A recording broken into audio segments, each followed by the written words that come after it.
Welcome students. Myself Neeru Gupta, Associate Professor, Department of Chemistry, Government MS College, Bikaner. Students, BSc Part 1 का first paper inorganic chemistry MGSU से जो syllabus लगता है हम उसकी 5th unit का first chapter पढ़ रहे हैं और हमने अपने पिछले लेक्चर में chemistry of noble gases start किया था और उसके इंट्रोडक्शन के बारे में हम अच्छे से बात कर चुके हैं। हम आज उसके टॉपिक को कंटिन्यू करते हैं और हमारा आज का जो टॉपिक है वो रहेगा chemistry and compounds of xenon. हालांकि नोबल गैसेस इनर्ट होती हैं लेकिन फिर भी नोबल गैसेस में कुछ गैसेस ऐसी हैं जो स्टेबल कंपाउंड्स बनाती हैं। तो वो कंपाउंड्स कौन कौन से हैं, उनकी क्या केमिस्ट्री है, उसमें सबसे इम्पॉर्टेंट कंपाउंड्स जो हम इंक्लूड करेंगे वो हैं ज़ीनॉन के कंपाउंड्स। लेकिन उससे पहले हम ज़ीनॉन की कुछ केमिस्ट्री के बारे में बात कर लेते हैं। ज़ीनॉन, जिसका मॉलिक्यूलर सिंबल है Xe, as a chemical element heavy and extremely rare gas, group 18 का मेंबर है, नोबल गैसेस है। पीरियोडिक टेबल में इसका स्थान ग्रुप 18 में है जैसा हम जानते हैं, और ये वो पहली नोबल गैस है जिससे केमिकल कंपाउंड्स या रासायनिक यौगिक बनाए गए। हवा की तुलना में ये 4.5 गुना भारी है, कलरलेस है, ऑर्डरलेस है, टेस्टलेस है।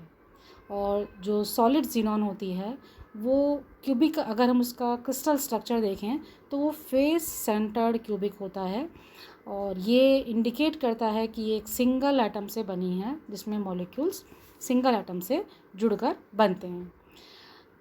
ये जो पैकिंग है वो फेस सेंटर्ड क्यूबिक है और काफ़ी क्लोजली पैक्ड होता है। और ज़ीनॉन का जो नाम है वो एक ग्रीक वर्ड जीनोस से आया है जिसका मतलब होता है स्ट्रेंज या फॉरेन। नोबल गैसेस के कंपाउंड्स 1962 तक ज्ञात नहीं थे। उसके बाद ब्रिटिश साइंटिस्ट नील बार्थले ने पहला नोबल गैस कंपाउंड बनाया और ये एक येलो ऑरेंज कलर का सॉलिड था जो हमने जो यहाँ पर ये HCF प्लस एनायंस और कैटायंस के कॉम्प्लेक्सेस लिखे हैं इनका मिक्सचर था। Now xenon has the most extensive chemistry in group 18. xenon group 18 में वो एलिमेंट है, वो नोबल गैस है जिसकी सबसे ज़्यादा पढ़ी गई केमिस्ट्री है और इसकी जो अलग अलग ऑक्सीडेशन स्टेट्स में हमें कंपाउंड्स में देखने को मिलती है वो है -12 से लेके +2, +4, +6 एंड +8।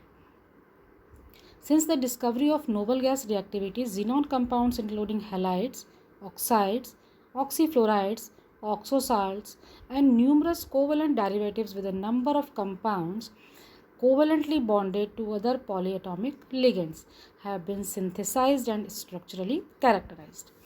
ज़ीनॉन के जितने भी कंपाउंड्स बने, चाहे वो हैलाइड्स, ऑक्साइड्स, ऑक्सीफ्लोराइड्स थे, ऑक्सोसॉल्ट्स थे, बहुत सारे कोवलेंट डेरिवेटिव्स भी थे, सहसंयोजक व्युत्पन्न भी थे। इन सभी में जो बॉन्डिंग थी वो कोवलेंट बॉन्डिंग थी और ये पॉलीएटॉमिक लिगेंड्स के साथ मिलकर जो कंपाउंड्स बनाते थे उन्हें अच्छे से सिंथेसाइज किया गया और उनकी स्ट्रक्चर को पढ़ा गया। ज़ीनॉन का जो पीरियोडिक टेबल में पोजीशन है वो ये इंडिकेट करता है कि इसके कंपाउंड्स दुर्बल ऑक्सीडाइजिंग एजेंट, ऑक्सीकारक होते हैं क्रिप्टॉन से अगर हम इसे कंपेयर करें तो इसलिए ज़ीनॉन की केमिस्ट्री में हम मोस्टली किनकी स्टडी करेंगे, फ्लोराइड्स की और ऑक्सीफ्लोराइड्स की। बाकी इसके compounds fluorine, oxygen, nitrogen, carbon सबके साथ पाए जाते हैं। मेनली केमिस्ट्री जो हम पढ़ने जाएंगे उसमें हमारी जो बात करनी है हम उसको भी यहाँ पर पहले एक लाइन में समझ लेते हैं कि ज़ीनॉन के 3 फ्लोराइड्स नोन हैं। ज़ीनॉन का डाईफ्लोराइड, टेट्राफ्लोराइड और हेक्साफ्लोराइड। ये सभी स्टेबल हैं, कलरलेस होते हैं, क्रिस्टलाइन सॉलिड हैं और अगर इन्हें 77 डिग्री फ़ारेनहाइट या 25 डिग्री सेंटीग्रेड पर वैक्यूम में रखा जाए तो ये सबलाइम भी हो जाते हैं। इसी तरह से ज़ीनॉन के 2 ऑक्साइड्स नोन हैं, ट्राईऑक्साइड और टेट्राऑक्साइड। ये दोनों ही अनस्टेबल हैं, हाईली एक्सप्लोजिव होते हैं, सॉलिड हैं और इन्हें बहुत ध्यान से इनके साथ हैंडल विद केयर जिसे हम कहते हैं, हमें इनके साथ काम करना होता है। इसके अलावा ज़ीनॉन के ऑक्सीफ्लोराइड्स भी ज्ञात हैं जो कि थर्मोडायनामिकली अनस्टेबल होते हैं। तो बेसिकली हमें ज़ीनॉन के फ्लोराइड्स, ऑक्साइड्स और ऑक्सीफ्लोराइड्स में कुछ कंपाउंड्स की बात करनी है और आज उसमें हम सबसे पहले लेंगे कंपाउंड्स ऑफ ज़ीनॉन में ज़ीनॉन का डाई फ्लोराइड यानी XeF2। फॉर्मूला हमने यहाँ लिखा है, xenon difluoride is a chemical compound with the formula XeF2। It was discovered in the year 1962, 1962 में इसकी खोज की गई। It is a powerful fluoridating agent, ये फ्लोराइडेटिंग एजेंट है। XeF2 was considered to be a possible convenient replacement for elemental fluorine, specially in addition reaction to a double bond. Fluorine से अगर हम इसे तत्विक फ्लोरीन से अगर हम इसकी तुलना करें तो ये एक बहुत अच्छा उसका प्रतिस्थापन है, जहाँ हमें डबल बॉन्ड के साथ फ्लोरीन की एडिशन रिएक्शंस को कंसीडर करना होता है, तो वहाँ हम फ्लोरीन की जगह XeF2 को ले सकते हैं। The oxidation state of xenon in xenon difluoride is +2। xenon के यहाँ पर ऑक्सीडेशन स्टेट +2 है। xenon tetrafluoride xenon or difluoride has a negligible vapor pressure. Difluoride is a hazardous chemical reacting with water moisture to form hydrofluoric acid. ये काफ़ी ख़तरनाक hazardous मतलब विषैला है और वाटर के साथ या वाष्प के साथ ये क्रिया करके हाइड्रोफ्लोरिक एसिड बना लेता है। यहाँ हमने एक छोटी सी टेबल में इसके बारे में कुछ डिटेल्स इंक्लूड कर दिए हैं। XeF2 है, xenon का डाइफ्लोराइड है। डेंसिटी होती है इसकी 4.32 ग्राम पर सेंटीमीटर क्यूब। मॉलिकुलर वेट है इसका 169.29, बॉइलिंग पॉइंट 155 और मेल्टिंग पॉइंट 128.6 डिग्री सेल्सियस, और केमिकल फार्मूला हम जानते हैं। सिंथेसिस के इसके इम्पॉर्टेंट 2 ही मेथड हैं। पहला है जब एक xenon और फ्लोरीन के मिक्सचर को 2:1 के रेशियो में गर्म किया जाता है 400 डिग्री सेंटीग्रेड पर और सील्ड निकल वेसल में ये क्रिया कराई जाती है तो xenon का डाइफ्लोराइड बनता है। इसी तरह से डाई ऑक्सीजन डाइफ्लोराइड के साथ भी xenon रिएक्ट करती है 118 डिग्री सेंटीग्रेड पर और xenon की डाइफ्लोराइड को बनाती है। स्ट्रक्चर क्या होती है इसकी स्ट्रक्चर को हम समझ लेते हैं। xenon का डाइफ्लोराइड स्ट्रक्चर में 2 कोवेलेंट बॉन्ड है 2 xenon के साथ, जो कि 2 फ्लोरीन बनाते हैं, एंड xenon के पास 3 लोन पेयर ऑफ इलेक्ट्रॉन्स भी पाई जाती हैं। ये इसका एक हाइब्रिड स्टेट का हमने यहाँ पर डायग्राम लिया है। xenon ग्राउंड स्टेट में 5s2 5p6 होता है।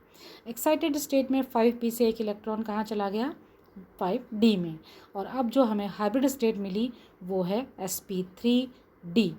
3 sp3 ये तो हमारे लोन पेयर के कंटेनिंग ऑर्बिटल्स हैं, और 2 ऑर्बिटल्स जो हाइब्रिड ऑर्बिटल्स में हमें मिल रहे हैं उनमें एक के पास लोन पेयर है। तो यहाँ हमारे पास जो पोजीशन आती है वो लुईस स्ट्रक्चर के रूप में पोलैरिटीज़ की देखें हम, तो हमने जो यहाँ स्ट्रक्चर ड्रॉ की है उससे आपको समझ में आ जाएगा। 3 लोन पेयर हम देख पा रहे हैं xenon के पास हैं।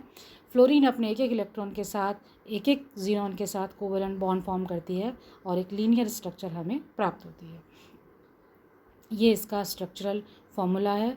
वैलेंस इलेक्ट्रॉन xenon के 8 हैं, 2 इसकी बॉन्ड पेयर हैं, 3 लोन पेयर हैं, sp3 हाइब्रिडाइजेशन है और शेप इसकी लीनियर है।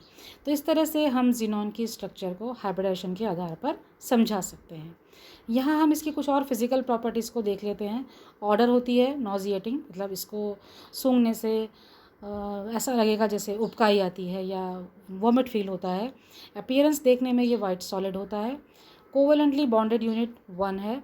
हाइड्रोजन बॉन्ड एक्सेप्टर 2 हैं। कॉम्प्लेक्सिटी हम चूँकि इसके बारे में और डिटेल में नहीं पढ़ेंगे इसलिए आप इस वैल्यू को सिर्फ याद रख लें, 2.8 होती है।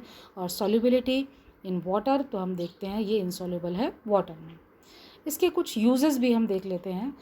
Used as oxidizing and fluorinate of hetero elements in an organometallic compound but does not attack the alkyl or aryl group. ये ऑर्गेनोमेटेलिक कंपाउंड्स में फ्लोरिनेशन या ऑक्सीडेशन के काम आती है, जहाँ ये हीट्रो एलिमेंट पे अटैक करती है, लेकिन एल्काइल और एराइल ग्रुप के साथ इसकी कोई रिएक्शन नहीं होती। It is used as a very convenient for the detection and determination of very small amount of iodine and iodide based on the oxidation of iodine to periodate. Iodine का पर iodate में जब oxidation होता है तो iodine और iodide के amount को आइडेंटिफाई करने के लिए, उसके डिटर्मिनेशन के लिए भी xenon का डाईफ्लोराइड काम में लिया जाता है। It is use to kill bacteria क्योंकि ये हजार्डस है. Power lasers and tracers as an antiseptic. It is preferred to use power spacecraft in deep space as fuel और आयन इंजन. तो ये कुछ जनरल उसके यूजेस या उसके एप्लीकेशंस हैं. तो इस टॉपिक के साथ जो आपका जीनॉन के कंपाउंड्स जो हमने आज टॉपिक स्टार्ट किया है उसमें पहला कंपाउंड जीनॉन का डाइफ्लोराइड कंप्लीट होता है. आने वाले लेक्चर में हम जीनॉन के टेट्राफ्लोराइड और हेक्साफ्लोराइड के बारे में बात करेंगे. तब तक के लिए आप सभी का धन्यवाद.